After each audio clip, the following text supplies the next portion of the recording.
నా తనువున వ్రాయు నా జీవమంతయు నీతో నిండా చేరి వసింతును.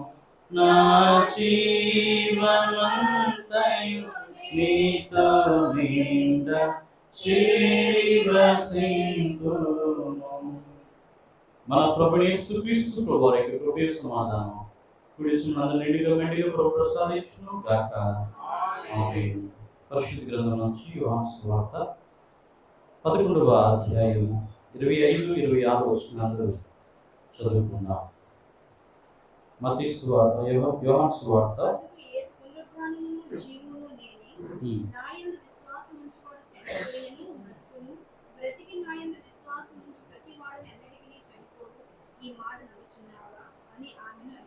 చాలు ప్రియమైన దేవుని పిల్లలు, అందరికీ యేసు పునరుద్ధానమును జీవమును నేనే, నా యందు విశ్వాసం ఉంచువాడు చనిపోయినను బ్రతుకును, బ్రతికి నా యందు విశ్వాసం ఉంచువాడు ఎన్నటికీ చనిపోడు. యేసుక్రీస్తు ప్రభువారిని ఎందుకు నమ్ముకోవాలి అన్న ఉద్దేశానికి, ఎందుకు నమ్మాలి అంటే ఆయన యందు విశ్వాసం వచ్చిన వాడు చనిపోడు, చనిపోయిన వాడు తిరిగి బ్రతికింపబడతారు. ఎందుకు అంటే పునరుద్ధానము జీవము యేసయ్యే.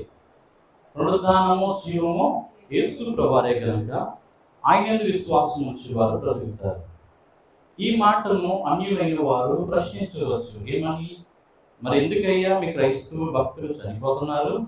మరి పోపు గారు చనిపోయారు కదా, పోపు గారిని యేసునామం ఏం చేయొచ్చు, బ్రతికించవచ్చు కదా అని అనుకుంటారు. కానీ ఆయన చెప్పింది భౌతిక మరణం గురించో భౌతిక జీవం గురించి చెప్పట్లేదు. లోపల ఉన్నటువంటి అనంతమైనటువంటి జీవము ఆత్మకు ఉన్నది. ఆత్మకు పుట్టుక లేదు, చావు కూడా లేదు. అటువంటి ఆత్మ నిరంతరము జీవించాలి అంటే చనిపోయే అటువంటి ఆత్మను కూడా ఏం చేయగలరు?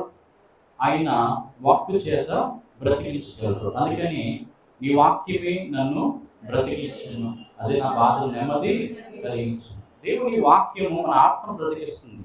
జ్ఞాపకం ఉంచుకో, దేవుని వాక్యం ఏం చేస్తుందండి? మన ఆత్మను బ్రతికిస్తుంది. అందుకనే నా మాటలు ఆత్మయు జీవమునై ఉన్నవి అన్నారు.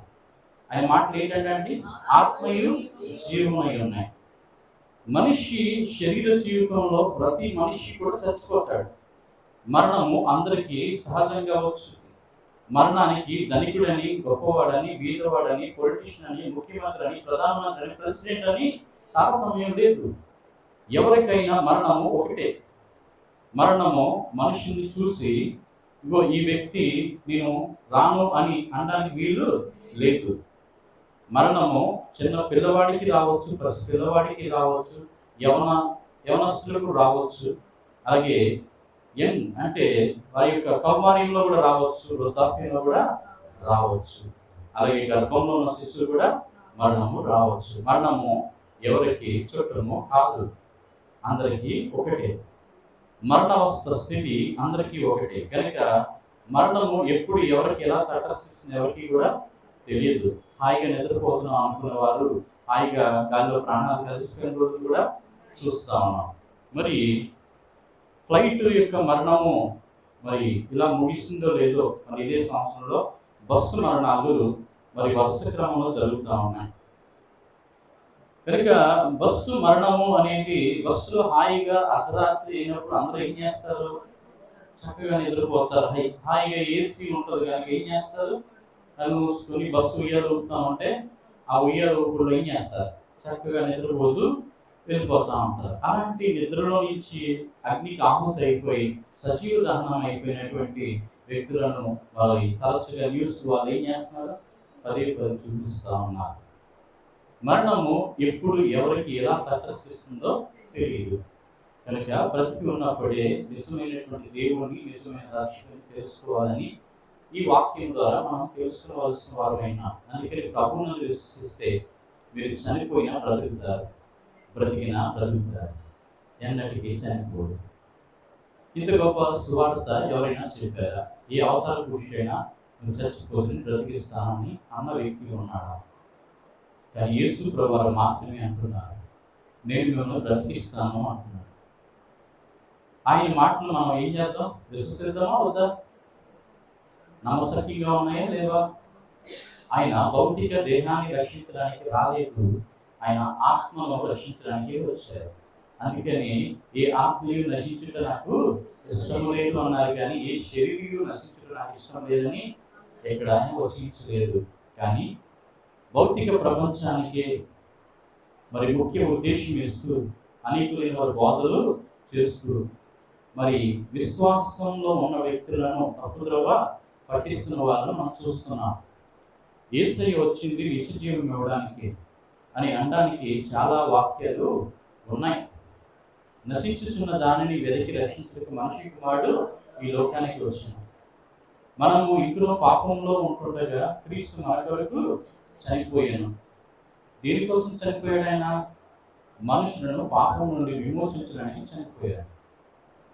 కనుక ఆయన ఈ లోకంలో ఉన్న పాపం అనేది ప్రతి మనిషికి సమానంగానే పనిచేస్తుంది. ఆ వ్యక్తి అవతార పురుషుడు కావచ్చు, గొప్పవాడు కావచ్చు, జ్ఞానవంతుడు కావచ్చు, ప్రజ్ఞావంతుడు కావచ్చు, ఐశ్వర్యవంతుడు కావచ్చు, ఎవరికైనా పాపం అందరికీ కూడా ఎలా ఉన్నది? సమానంగానే దాని యొక్క శక్తిని, దాని యొక్క పంజాన్ని విసురుతూ మనుషుల యొక్క ప్రాణాన్ని, ఆత్మను ఏం చేస్తుంది? అగ్నికి ఆహుతి చేయడానికి సిద్ధంగా ఉంది. ఈ విషయాన్ని ఎవరు కూడా ఏం చేయట్లేదు, గమనించడం లేదు. ఏమనుకుంటున్నారంటే పాపము అనేది ఒక చెప్పాలి అంటే ఒక క్యాన్సర్ లాంటిది. క్యాన్సర్ కంటే భయంకరమైనది. క్యాన్సర్ వచ్చింది అంటే ఆ అవయవాన్ని ఏం చేస్తుంది? సంపూర్ణంగా పాడు చేస్తుంది. అలాగే పాపము మనిషిని, ఆత్మను, మనస్సుని అన్నిటినీ కూడా ఏం చేస్తుంది? హరించి వేస్తుంది. కనుక పాపానికి ఉన్న శక్తి ఎవరికి మాత్రమే తెలుసు? దేవునికి మాత్రమే తెలుసు. మనుషులకు పాపానికి ఉన్న శక్తి తెలియదు. మనిషి పాపానికి బానిస అవుతున్నాడు, పాప వ్యసనాలకి బానిస అవుతున్నాడు, లోకానికి బానిస అవుతున్నాడు. లోకంలో కనిపించే ఆకర్షణీయమైన వాటన్నిటికీ కూడా ఏమవుతున్నాడు? బానిస అవుతున్నాడు. ఈ బానిస అవడానికి గల కారణం ఎవరు అంటే పాపము. పాపం అంటే దేవుని ఆజ్ఞను అతిక్రమించగా వచ్చినది లేక పుట్టినది లేక కలిగినది పాపము. అంటే దేవుని అతిక్రమిస్తే కలిగేదాన్ని ఏమంటారు చెప్పండి? పాపము. కనుక అటువంటి పాపము నుండి, శాపము నుండి మనల్ని విడిపించడానికి యేసు క్రీస్తు నామధారిగా మనందరికీ కనిపించడానికి, మనందరినీ దర్శించడానికి ఆయన లోకానికి వచ్చిన వారై ఉన్నారు. కనుక ప్రియమైన దేవుని ద్వారా మనుషులకు దేవుడు కనిపిస్తాడా అని చాలామంది ఏం చేస్తారు? మరి కనిపించడం కొంతమంది, కనిపిస్తాడు అని కొంతమంది, మనకి పాపాత్మకి కనిపించడం అని కొంతమంది ఏమంటారండి? వివిధ రకాలుగా మాట్లాడుకోవడం మనం చూస్తూ ఉంటాం. దేవుడు కనిపిస్తాడు, దేవుడు మాట్లాడుతాడు అని చెప్పేది బైబిల్ మిషన్. కనుక దేవుడు కనిపించేవాడే కానీ దాక్కునేవాడు కాదు. అయితే రహస్యంగా ఆయన మనకు చూస్తున్నాడు. ఆ సంగతి మనము గమనించాలి. దేవుడు ఎక్కడ ఉంటాడంటండి? రహస్యంగా ఉంటాడు. రహస్యంగా ఉండి చూస్తే ఎవరు ఆయన ఏం చేయలేరు, ఆయన పట్టుకో. లేకపోతే ఇప్పుడు కానీ దేవుడు కనిపించాడు, మీరు ఏం చేస్తారు? అందరూ కూడాను ఇక నేను చెప్పిన మాటలు ఏంటారు? వచ్చి ఏసై పాదాలు పట్టుకుంటారు. ఏసయ్య నా పాపాలు క్షమించని కొంతమంది ఏడుస్తారు. ఏసయ్య నాకు కావాల్సిన ఐశ్వర్యం ఇవ్వని కొంతమంది ఏడుస్తారు. ఏసయ్య నాకు ఇగో పలానా వాడు నన్ను ఇబ్బంది పెట్టాడు వాడిని సంగతి చూడని కొంతమంది ఏడుస్తారు. అవసరం అండి? ఆయన కనిపిస్తే ఏం చేస్తారు? ప్రజలు తమ మానవ కోరికలతో ఆయన తిరిగి మళ్ళీ ఏం చేస్తారు? సిలువ వేసే రకంగానే ఉన్నారే తప్ప కనిపిస్తే ఆయన గౌరవించే రకంగా ఎవరు లేరు. కనుక దేవుడు కనిపిస్తాడు. మంచివాడికి కనిపిస్తాడు, చెడ్డవాడికి కూడా కనిపిస్తాడు. మంచివాడికి అనగా సమూయేలు ప్రవక్తను తన స్వరంతో కనిపించారు. మోషే గారికి ముఖాముఖిగా చూసేటువంటి ఆయన యొక్క మరి వెనుక పాలసీని చూసేటువంటి వాక్యాన్ని కల్పించారు. కనుక అలాగే దానియేలుకి దేవదూత సంచరించే అగ్నిలో కనిపించాడు. కనుక దేవుడు కనిపించేవాడే కానీ రహస్యంగా ఉంటాను అన్నారు, కానీ అవసరమైనప్పుడు ఏం చేస్తారండి? కనిపించే దేవుడై ఉన్నారు. దేవుడు కనిపిస్తాడు, దేవుడు మాట్లాడతాడు. కనుక 7 రకాల ప్రత్యక్షతల ద్వారా దేవుడు మాట్లాడతారు. స్వర ప్రత్యక్షత, ఊహా ప్రత్యక్షత, స్వప్న ప్రత్యక్షత, వాక్య ప్రత్యక్షత, రాత్రి ప్రత్యక్షత, అలాగే దర్శన ప్రత్యక్షత. ఇలాగున 7 రకాల ప్రత్యక్షతలు ఉన్నాయి. ఈ ప్రత్యక్షతలో ఎవరికి ఏది అనువుగా ఉంటుందో దాన్ని బట్టి దేవుడు ఏం చేస్తారు? వారికి కనిపించేవారన్నారు. మరి చెడ్డవాడై ఉండి క్రీస్తు సంఘాన్ని లేక క్రీస్తు సమాజాన్ని హింసకు గురి చేస్తున్నటువంటి సౌలు అనే వ్యక్తికి మంచోడని కనిపించాడు, చెడ్డోడని కనిపించాడా? చెడ్డోడే. దమస్కు వెళ్ళే దారిలో ఆయన కాంతి కిరణాలు ఆయన మీద పడగా ఆ వెలుగును చూసినటువంటి వ్యక్తి ఆ వెలుగులో దేవుని యొక్క వాయిస్ వస్తుంది, సౌలా సౌలా నన్నేలా నీవు హింసిస్తున్నావు, నేను హింసించున్న క్రీస్తును నేనే. సంఘానికి బాధ కలిగితే క్రీస్తు శరీరానికి బాధ కలుగుతుంది. కనుక ఆయన భరిస్తున్నాడు, ఆయన సహిస్తున్నాడు. ఈ భూమి మీద యేసుక్రీస్తు వారు చెప్పిన బోధ ఏంటో తెలుసా? నేను చెప్పిన ఈ దేవుని మాటలు ఉన్నట్టుగా చెప్తే ఈ నేటి కాలంలో ఉన్నటువంటి హైందువులు కానీ, ముస్లిమ్స్ కానీ, క్రైస్తవులు అవరు. అవుతారంటారా? అవుతారా? లోకాని కోసం ఆశపడేవారు యేసయ్యని నమ్మరు. పరలోకం కోసం కావాలనుకునేవారు ఆ యేసయ్యని నమ్ముతారు. ఏంటో మాటలు తెలుసా? యేసు ప్రభువు ఏమన్నాడో తెలుసా? నా ఎద్దుకు వచ్చి ఎంత మాత్రమో త్రోసివేయను అన్నారు. సమస్త వారం మోసుకుంటున్న సమస్త జనాలు నా ఎదుకు రండి అన్న, మీకు విశ్రాంతిని కలుగా చేస్తాను అన్నారు. ఈ 2 మాటలు బాగున్నాయి. 3వ మాట కూడా బాగుంటుంది. నేను రోగులకి వరకు వచ్చాను, ఆరోగ్యవంతుల వరకు రాలేదు. ఈ మాట కూడా చాలా బాగుంది. కానీ యేసయ్య అంటారు, ఎవడైనా నన్ను వెంబడింపకుండా వాడు తను తాను ఉపేక్షించుకుని నాశనం ఎత్తుకున్నాను వెంబడిక పోయిన నాకు పాత్రుడు వాడు. నా కొరకు ఇండ్లను, ఫ్యామిలీని, భూములను, సమస్తాన్ని విడిచిపెట్టి నన్ను వెంబడించాలి. నీ తల్లిదండ్రులైనా సరే, ఆఖరికి నీ ప్రాణమైనా సరే నాకంటే ఎక్కువ ప్రేమించడానికి పాత్రులు కాదు. ఈ మాట ఎంతమంది ఒప్పుకుంటారు? యేసయ్య కోసం అన్ని వదిలేస్తారండి? వదిలేస్తారా? ఫ్యామిలీ వదిలేస్తారా? కుటుంబాన్ని వదిలేస్తారా? జీవితాన్ని వదిలేస్తారా? ప్రాణాన్ని వదిలేస్తారా? అంటే ప్రాణం కాపాడుకోవడానికి ఆయన వెనకాల పడ్డాం, కానీ మా ప్రాణాలు పోతాయి అంటే ఆయన మాకు ఎందుకు అంటారా లేదా? ఉన్నది చెప్తే ఎవరికి బుర్రకి ఎక్కదో, అమ్మ మాకెందుకు కానీ భయపడతారు. ఏమన్నా అవునా కదా? వాస్తవం ఇదే. దేవుడు చెప్తున్న మాట ఇదే. నా ఎందుకు విశ్వాసం అవసరం అంటే అర్థం ఏంటంటే ఆయన చెప్పిన ప్రతి మాటకు నమ్మి జీవించడమే విశ్వసించడం. కొన్ని నమ్మి అది కూడా ఏంటి, మనకు ఉపయోగపడేవి నమ్మి, మనకు కష్టంగా ఉన్నవి ఏం చేయకూడదు, టచ్ చేయకూడదు. అమ్మో మనకు అవసరం, మనకి వద్దు అని అనుకునేది నిజమైన విశ్వాసమా? మేలు మాటలు ఆలకించి మిగతా మాటలు ఆలకింపకుండానట్టి జన్మం ఎవరిచ్చారటండి? దేవుడు ఇచ్చారట. జన్మం నుంచి వచ్చాడనమాట. పుణ్య కథలు ఆలకించండి దేశీయులారా, పుణ్య కథలు ఆలకించండి. పుణ్య కథలు విన్న ఎడల పోవును మీ పాపరాశి. పుణ్య కథలు విన్న ఎడల పోవును మీ పాపరాశి. నాణ్యమైన దేవవాక్కు నరులను రక్షించువాకు. పుణ్య కథలు ఆలకించండి దేశీయులారా, పుణ్య కథలు ఆలకించండి. మేలు మాటలాలకించండి. పాడండి అమ్మ వచ్చి.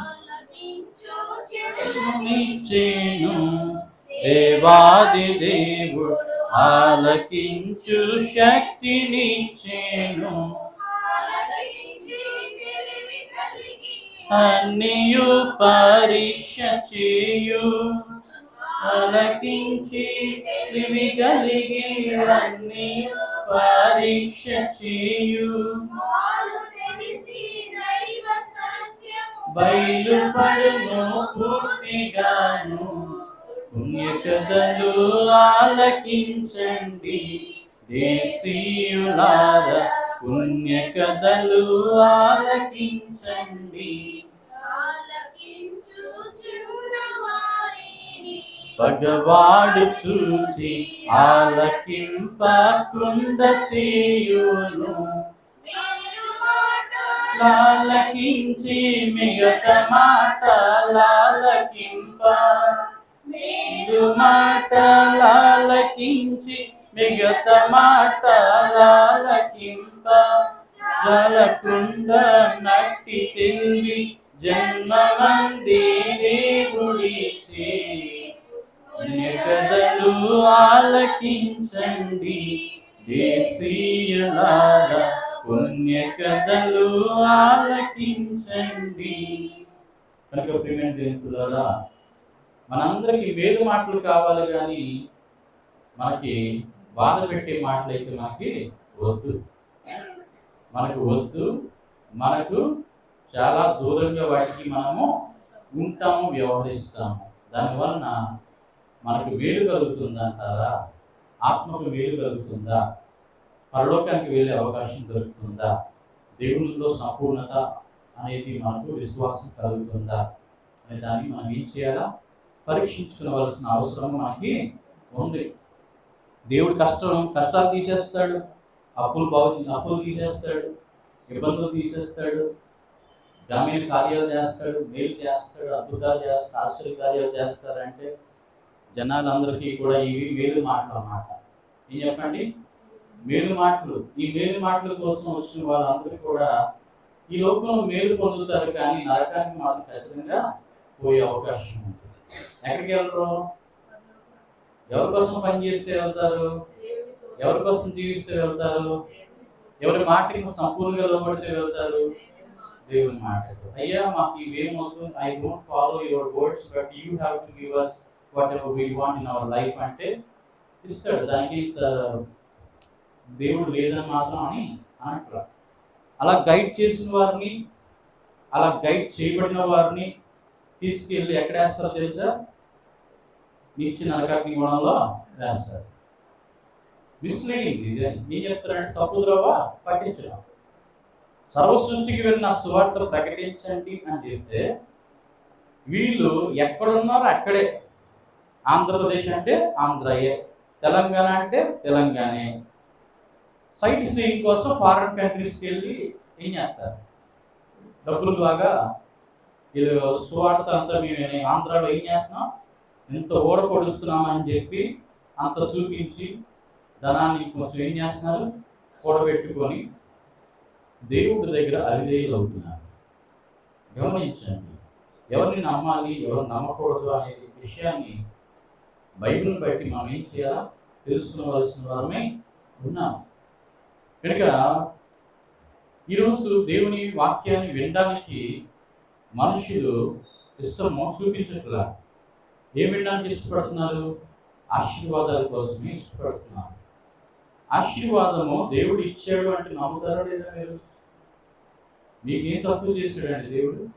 ఇక్కడ ఉన్న ఎవరికైనా తప్పు చేశాడా? ఇస్తున్నాడు, ఇవ్వట్లేదా?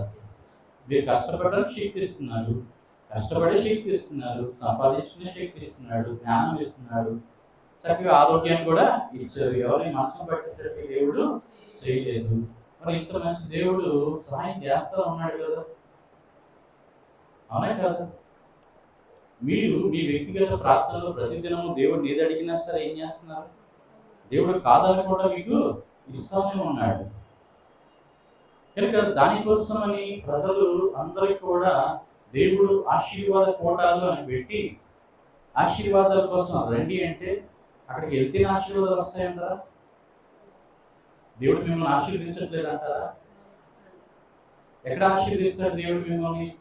ఆయన మాటలు మీరు వింటే, శ్రద్ధగా విని వాటిని గైకుంటే ఆశీర్వదిస్తానని చెప్పి దేవుడు చేస్తుంటే, మీరు దేవుని మాట వినకుండా, దేవుని మాటకు లోబడకుండా ఎన్ని ఆశీర్వాద కూటాలకు వెళ్ళినా మీకు ఆశీర్వాదం దొరకదు. మీకు ఖర్చులు పెరుగుతాయి, అప్పులు పెరుగుతాయి, తిప్పలు పెరుగుతాయి, అశాంతి పెరుగుతుంది, మీ పనులన్నీ పోస్ట్పోన్ అవుతాయి, మీరు అనుకున్నది ఏవి కూడా నెరవేరవు. గమనించండి, ఇది వాస్తవం, సత్యం. అది ఏ మతస్థులైనా కానీ. కొంతమంది తీర్థయాత్రకి వెళ్తారు, చేతిలో డబ్బులు ఉండవు, అప్పులు చేసి కొన్ని ఒక్కడు వెళ్తారా అంటే వాళ్ళు మొత్తం ఫ్యామిలీని తీసుకెళ్తారు. అందులో ఎవరో ఇంటి పెద్దోడు ఒక అతను ఉంటాడు, అతను వ్యవహరిస్తాడు కనుక వీళ్ళందరికీ ఛార్జీలు పెట్టుకొని తీసుకుని వెళ్తే ఏమొస్తుంది, నాకు పుణ్యం వస్తుంది అని అతను భావిస్తాడు. అతను చిరు వ్యాపారస్తుడు.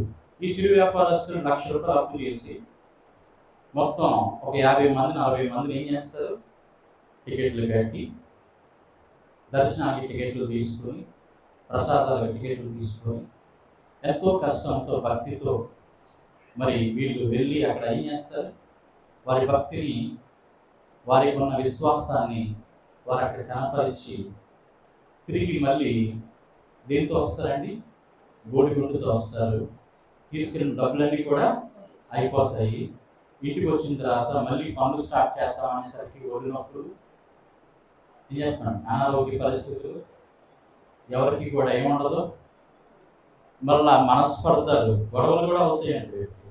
మూకముడిగా తీసుకెళ్ళిన వాళ్ళ మాట వింటారు. మళ్ళీ అక్కడికి వెళ్ళిన తర్వాత మాకు అది అడిగితే అది ఇవ్వలేదు, ఇది అడిగితే ఇది ఇవ్వలేదు, పిల్లలు గొడవలు ఉంటాయి, చుట్టాల గొడవలు ఉంటాయి, బంధుమిత్రులు గొడవలు ఉంటాయి. ఈ అశాంతి వచ్చి ఏం చేస్తారు, ఎవరి మొక్కలాడు చూసుకోరు, ఎవరికాడు ఏం చేస్తారు, కొన్ని రోజులు మాట్లాడుకోవడం మానేస్తారు. ఇలాగే జరిగిన వాళ్ళు కొంతమంది ఉన్నారా లేదా, అందరినీ అనట్లేదు, కొంతమంది ఉంటారా లేదా, చాలా ఉంటాయండి. దానివల్ల వాళ్ళకి పుణ్యం వచ్చిందా, పాపం పోయిందా చెప్పాలి మీరు. ఖర్చులు పెరిగాయి, ఇబ్బంది పెరిగింది, కష్టం కూడా పెరిగింది. కనుక ఏదైనా సరే మరి దేవుడి కోసమే కదా అని వాళ్ళు అనుకుంటే అది వారికి మంచిదే. ఎందుకు అంటే దేవుడి నామంలో ఏం చేసామో ఖర్చు పెట్టాము అని అనుకుంటారు, వాళ్ళు సంతృప్తి కూడా చెందుతారు.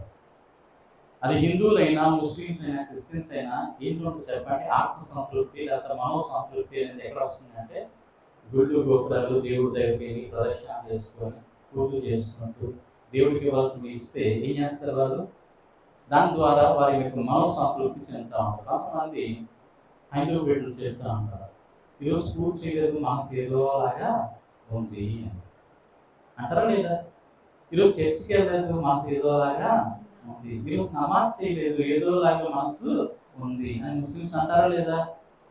అందరికీ కూడా ఒక భక్తి అనేది, విశ్వాసం అనేది ఉంది.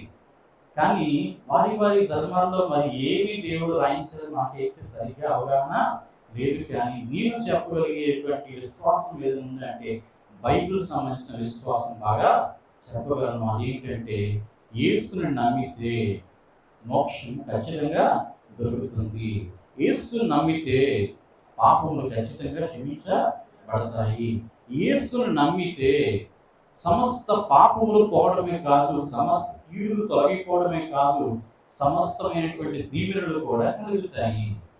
దీవెన దేవుని మాట వింటే కలుగుతుంది, కానీ దేవుడి దగ్గరికి వెళ్తే కలగవు. గుర్తుపెట్టుకోండి, దేవుని మాట వింటేనే దీవెన, దేవుడి దగ్గరికి వెళ్తే దీవెన రాదు. చాలా మంది దేవుడి దగ్గరికి వెళ్తే దీవెన అనుకుంటారు, వెళ్ళటం వలన దీవెన రాదు.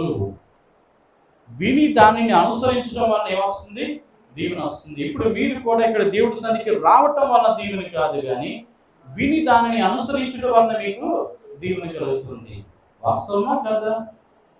మీరు ఎంత భక్తితో ఇక్కడికి వచ్చినా సరే దేవుని మాట విని పెడచెవిన పెట్టి దానిని సరిగ్గా అనుసరించగా దానిని నమ్మకుండా మీరు జీవిస్తే మీకు కలగవలసినటువంటి దీవెన కలగదు.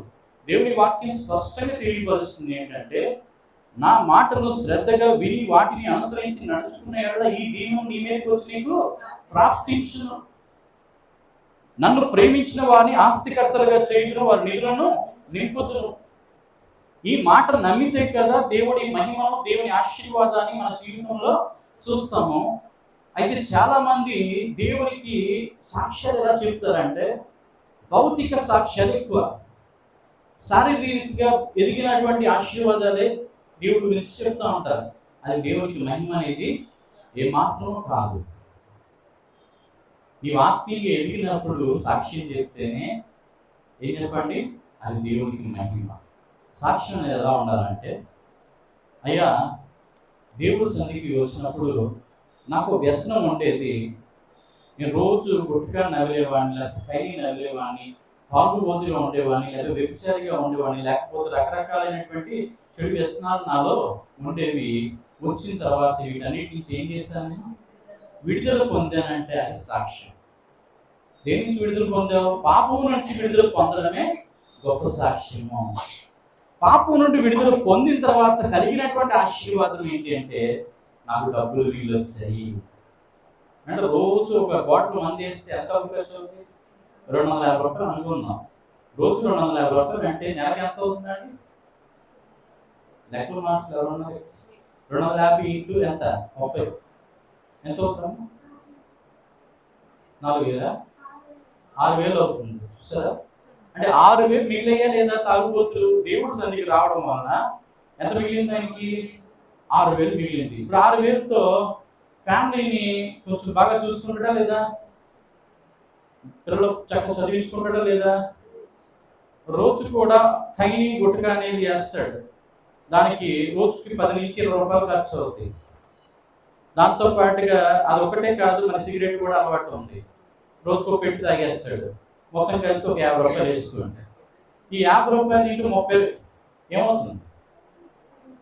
దానికి ఆ మరుసటి నెల నుంచి ఏం చేస్తాడు? హాస్పిటల్ చుట్టూ ప్రతి వారం తిరుగుతాడు.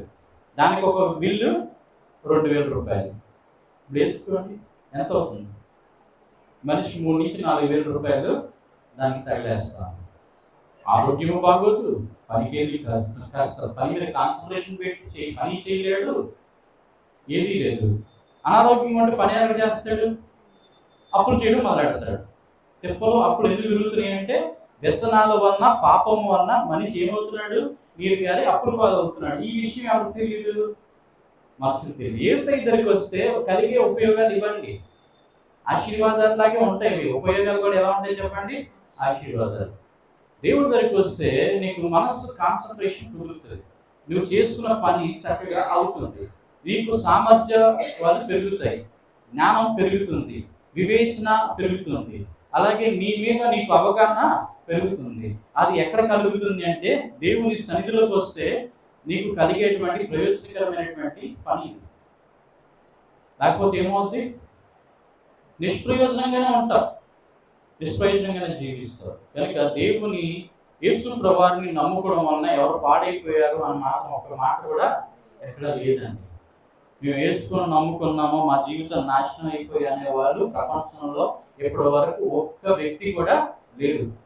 అలా ఉన్నారు, చేశారు అంటే వాడు అబద్ధికుడు. యేసే నమ్ముకున్న తర్వాత నా జీవితం